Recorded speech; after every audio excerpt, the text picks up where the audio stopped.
사람들이 즐겨보는 영화의 단골 메뉴가 하나 있습니다. 바로 그 복수라는 주제예요. 그 이유는 무엇입니까?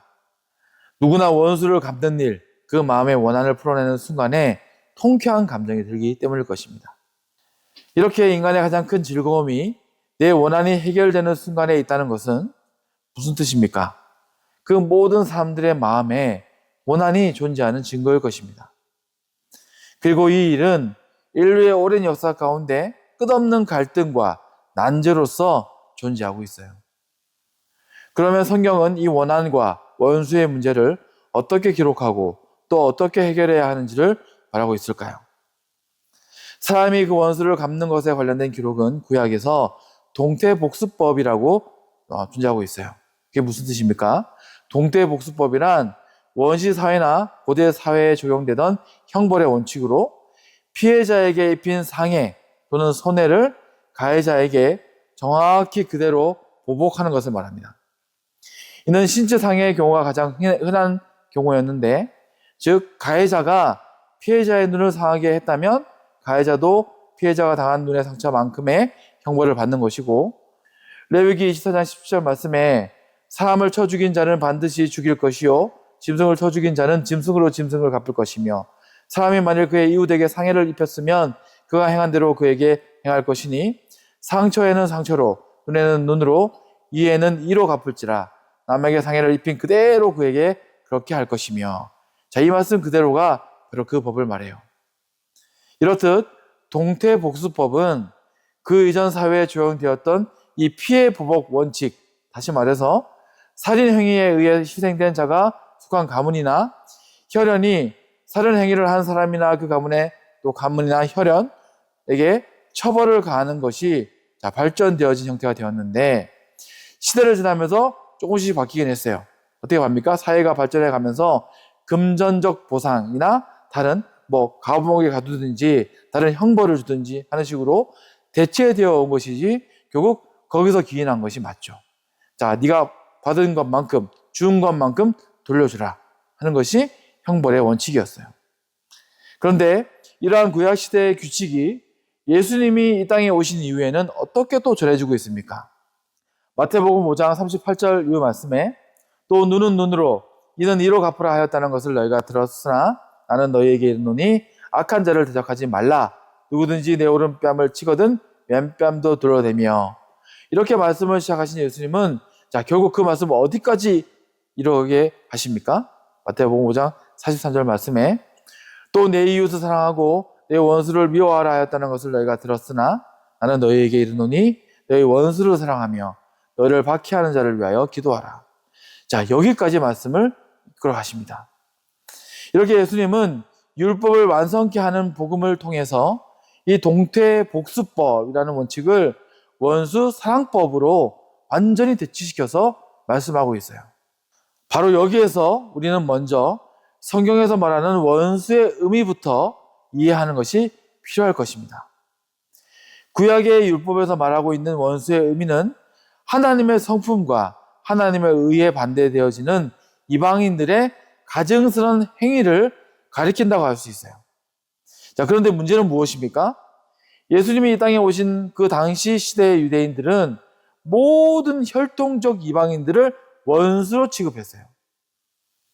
그들에겐 같은 민족, 같은 삶의 터전을 가지고 있는 이들만이 형제요, 이웃이었던 것입니다. 그 외에는 다 원수였어요.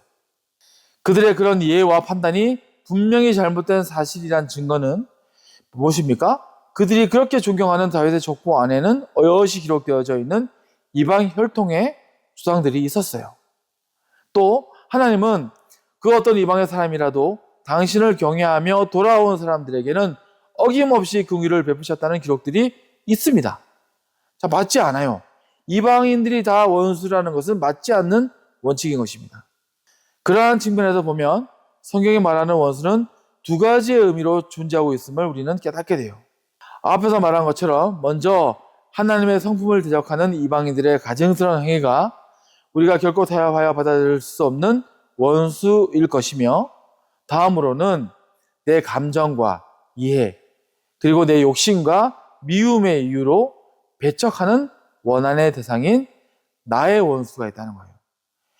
하나님을 대적하는 죄악의 원수들이 있고, 내가 그냥 싫은, 내가 미운, 내가 증오하고 내가 용서가 안 되는 원수가 존재한다는 거예요. 그렇게 구약에도 기록되어져 있는 이 원수의 예가 있습니다. 출애굽기 23장 4, 5절 말씀에 내가 만일 내 원수의 길을 잃은 소나 나귀를 만나거든 반드시 그 사람에게로 돌릴 것이며 내가 만일 너를 미워하는 자의 나귀가 짐을 싣고 엎드려 짐을 보거든 삼가 부려두지 말고 그를 도와 그 짐을 부리울지니라. 원수의 길 잃은 소나 나귀를 만나면 반드시 그 사람에게 돌려주며 미워하는 자의 나귀를 짐을 싣고 가다가 넘어지는 것을 보면 버려두지 말고 도와주라는 말씀이 나오죠. 자, 앞서 읽었던 구약의 율법과는 전혀 다른 이야기를 하고 있는 것 같아요. 맞죠? 분명히 원수를 갚아주라 했는데 그게 아니에요. 도와주래요. 자, 다른 말이 아닙니다. 틀린 말이 아니에요. 우리가 말씀이 가르쳐 주시는 원수의 의미를 바로 알면 하나님은 언제나 동일한 말씀을 하고 계셨던 거예요. 하나님께 반역되어지는 가증한 그 악의 근원들, 그 원수들은 미워하되, 자, 네가 미워하고 너를 싫어하는 원수들, 그들은 증오할 대상이 아닌 거라는 거예요. 그것은 바로 나의 원수를 미워하지 말고 사랑하라는 거예요. 너의 원수를 미워하지 말고 사랑하라. 우리가 이 말씀을 따라서 내 원수를, 이 향한 시험들을 하나님의 사랑 안에서 반드시 감당해내야 되는 일이 왜 중요한 일입니까? 첫째로 먼저 우리는 내 정욕과 원한의 원수를 미워하지 않으므로 나의 모습을 보고 발견할 수 있기 때문에 우리는 원수를 사랑해야 됩니다. 예수님은 우리에게 누구든지 당신을 따라오려거든 먼저 스스로를 부인하고 자기의 십자가를 지고 따라와야 한다고 말씀하셨습니다. 성도의 삶과 그 목적지에 이르는 구원의 결국이란 반드시 나의 의를 부인하고 내 죄인됨을 인정함으로써만 나아갈 수 있는 지경이라는 거예요. 그리고 나를 부인함의 가장 큰 증거, 그것은 결국 내 원수를 원수의 자리에 두지 않는 것이 가장 크고 중요한 일입니다. 나를 부인하면 가장 먼저 없어지는 게 뭔지 아세요? 원수예요. 내가 나를 부인해내면요, 원수가 아니게 돼요. 이 일은 참으로 쉽지 않습니다. 왜입니까? 우리에게는요, 딱 한 명의 원수만 있는 게 아니에요. 딱 한 때에만 원수가 있는 게 아닙니다. 내 7살에도 원수가 있고요, 내 10살에도 원수가 있고요, 내 20살에도 원수가 있고, 내 30살에도 있고요, 죽을 때까지 원수는 있어요. 마지막 숨 넘어가는 90살 그 나이 때도요, 내가 저놈 안 되는 거 보고 죽어야 되는데 이 원수가 있어요. 우리에겐 때마다 나의 원수된 상대가 무시로 우리에게 다가오고 닥쳐오기 때문입니다. 마치 사건 사고같이 다가와요.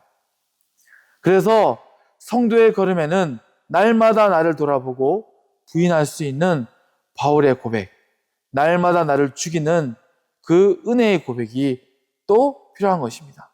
그것이 바로 원수를 사랑하는 거예요. 그리고 그렇게 두 번째로 나를 부인하며 원수를 사랑할 수 있기를 힘쓰는 자만이 결국 하나님을 경외하는 자가 되기 때문입니다.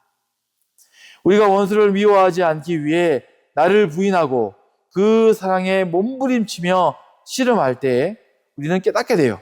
뭘 깨닫습니까? 하나님의 나를 향하신 사랑과 그 긍휼이 얼마나 크고 위대한 것인지를 우리는 억만분의 1, 천만분의 1이라도 엿보게 돼요. 깨닫게 됩니다. 그렇게 성도는 반드시 또 결국 원수를 미워함이 아닌 그를 사랑함을 실험함으로써만 하나님의 의와 그 마음을 깨닫고 본받는 걸음을 걸을 수 있는 것입니다. 자녀가 부모를 진심으로 존경할 수 있는 것은 어떻게 이루어지는 일입니까? 사람들은 흔히 착각을 해요. 자신의 재력이나 권세 또는 명예나 학식이 자녀의 존경을 얻는 가치라고 착각을 해요. 근데 전혀 상관이 없어요. 자녀는 그 어떤 가치나 그 어떤 이유가 아닌 부모의 사랑과 그 안에 있는 선한 양심에 그 삶의 걸음에 감화되어지고 존경의 마음을 갖는 것입니다. 그리고 그 자녀는 어떻게 됩니까? 존경하는 부모를 닮아가요. 그 부모를 닮아가게 됩니다. 성도된 우리도 그렇게 하나님의 의를 깨달아 그분을 경외함에 장성한 분량이 되어가기 위해서 원수를 사랑하는 그 길을 걸어가야 돼요.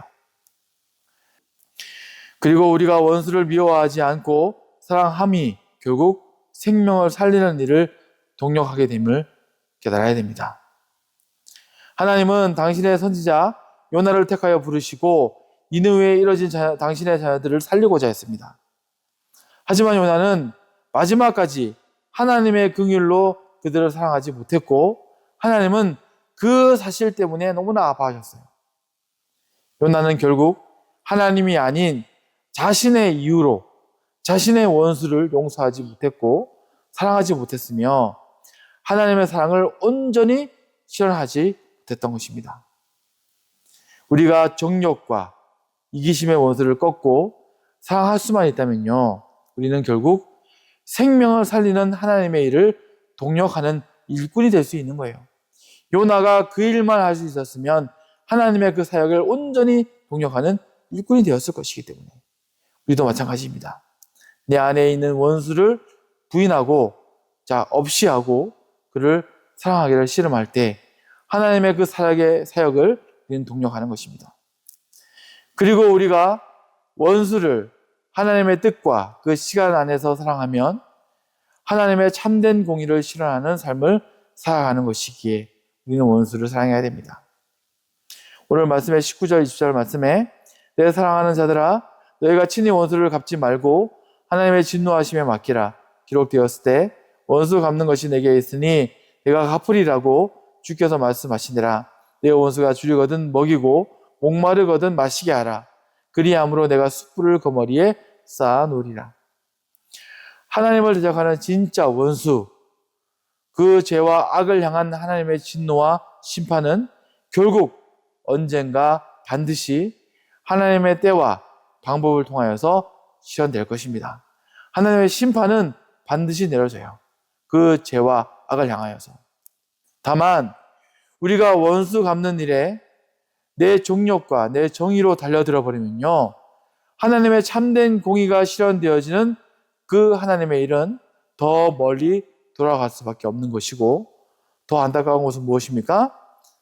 내 종력의 원수로 내가 혈과 육의 싸움에 하고 있게 되면요, 하나님의 심판의 칼날이 나에게도 같이 떨어지게 돼요. 내가 그 원수와 혈과 육의 싸움을 열심히 싸우고 있으면 하나님의 진노는 그 혈과 육의 자리에 같이 떨어지게 돼요. 마태복음 5장 44절 이후의 말씀에 나는 너에게 이르노니 너희 원수를 사랑하며 너를 박해하는 자를 위하여 기도하라.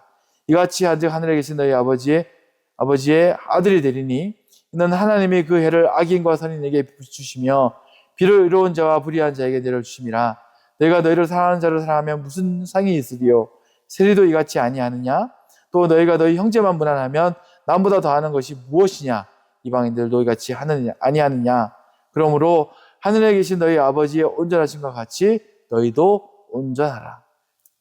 하나님은 죄인된 우리가 당신을 바라고 사랑하며 함께하다가 결국 당신과 아버지와 자녀로 함께 하기만을 간절히 바라시는 하나님이십니다. 우리가 그분의 자녀가 되어지고 당신이 우리의 아버지가 되기를 바라세요. 그렇게 함께 하시기를 바라요. 그리고 우리가 하나님의 온전하심과 같이 온전할 수 있는 가장 큰 씨름은 그건 무엇입니까? 원수를 미워하지 않는 것. 미워하지 않고 사랑하려고 온 마음과 온 몸으로 힘쓰고 씨름하는 것입니다. 오늘 본문 말씀의 마지막 절을 읽습니다. 21절 말씀이죠. 악에게 지지 말고 선으로 악을 이기라. 그 길은, 그 걸음은 무엇입니까? 결국 바로 나의 원수를 극복하는 것이에요. 바로 나를 부인하고 나를 죽이며 나를 이겨내는 것입니다. 사도 바울의 고백처럼. 그렇게 예수님의 말씀하신 율법의 완성이란 결국 율법으로만 이룰 수 없는 사랑으로 우리가 그 원한의 고리를 끊는 자가 되는 거예요. 너희가 끊어내.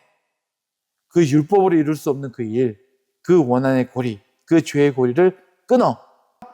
너가 더 이상 이에는 이, 눈에는 눈 하지 말고 너의 자리에서, 너의 그 시간에, 너의 그 삶 가운데에서 그 고리를 끊어내.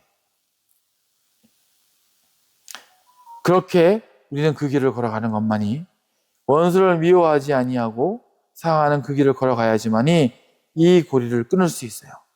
이 밤, 그리고 우리의 평생에 우리는 이 믿음의 사랑 싸움을, 내 안에 원수를 이겨내는 싸움을 이루어냅시다.